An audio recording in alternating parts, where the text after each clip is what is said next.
SpaceX Moon Base.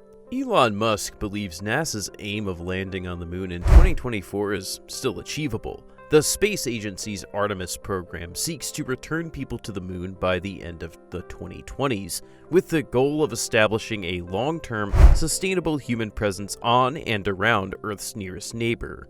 As part of NASA's Artemis program, astronauts will be sent to investigate more of the moon, and the agency has chosen SpaceX to continue construction of the first commercial human lander, which will safely transport the next 2 American astronauts to the lunar surface. At least one of these astronauts will break records as the first woman on the moon. The Artemis program also aims to land the first person of color on the moon's surface. 4 astronauts will be launched on the Orion spacecraft by NASA's powerful Space Launch System rocket for a multi-day trek to lunar orbit. 2 members of the crew will then transfer to the SpaceX Human Landing System, HLS, for their final leg of the voyage to the moon's surface. The Trump administration authorized NASA to make the first crewed Artemis landing by 2024, according to a report released in 2019. That deadline has been considered as unduly ambitious by experts, and it's unclear whether it will be met under President Joe Biden.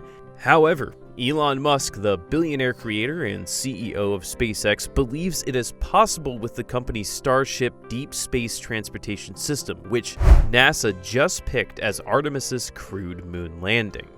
I believe that will occur. I think 2024 sounds likely, Musk stated at a press conference on Friday morning, April 23rd, following the completion launch of SpaceX's Crew 2 mission, which is carrying 4 men to the International Space Station under a NASA Commercial Crew Program contract. "We're going to try to get there sooner," he continued. Moreover, Musk believes Starship, a big reusable rocket-spaceship combination, will start flying passengers on a regular basis by 2023. With a giggle, he continued, "Obviously, we shouldn't be making craters. I've got a lot of work to do, but I'm making good progress. We've got to make sure we are speeding the innovation capabilities, and then it may be available in a couple of years." The reference to craters is a nod to the recent Starship test flight campaign, which has been extremely destructive. SpaceX has undertaken 4 high-altitude test flights of Starship prototypes at its South Texas facilities since December of 2020. For the most part, all 4 vehicles functioned admirably, but none of them were able to make a landing attempt, though one did touch down in one piece, only to explode a few minutes later. Those flights involved variants of the 165-foot-tall, 50-meter Starship aircraft, which is referred to as Starship, confusingly. Super Heavy is the name of the massive first-stage rocket that will send Starship into space. Although SpaceX has created a Super Heavy prototype, it has yet to fly. SpaceX is preparing for a second attempt at the Starship high-altitude space mission. The latest prototype, dubbed SN15, serial number 15, is currently being tested on the pad in South Texas. Musk admitted that his goal timelines were overly ambitious and should be regarded with a pinch of salt. However, the occasion of today's press conference, which highlighted SpaceX's human spaceflight accomplishment, provides some reasons for optimism, albeit with a different transportation system, the Falcon 9 rocket and Crew Dragon capsule. With Crew 2 safely on its way to the Starship, SpaceX has now successfully launched crewed missions to orbit around Earth in less than 12 months.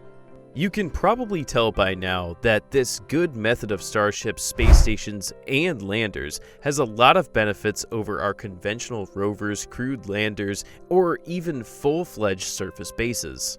We obtain relatively inexpensive and easy entry to the surface of whichever body we install Gateway around, thanks to its efficient use of weight, such as not bringing space travel fuel to the surface, and renewability. It doesn't matter if it's Mars, Venus, Europa, or Enceladus, the mechanism still functions.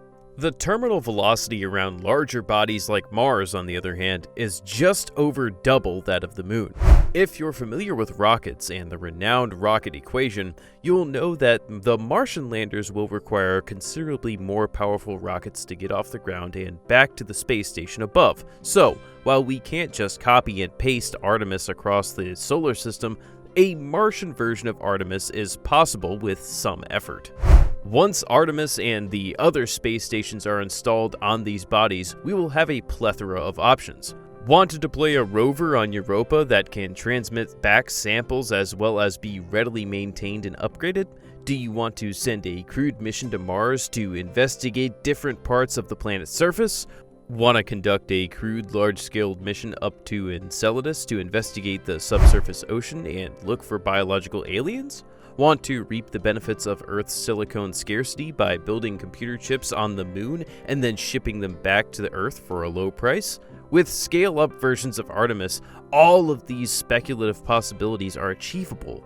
What an exciting future awaits.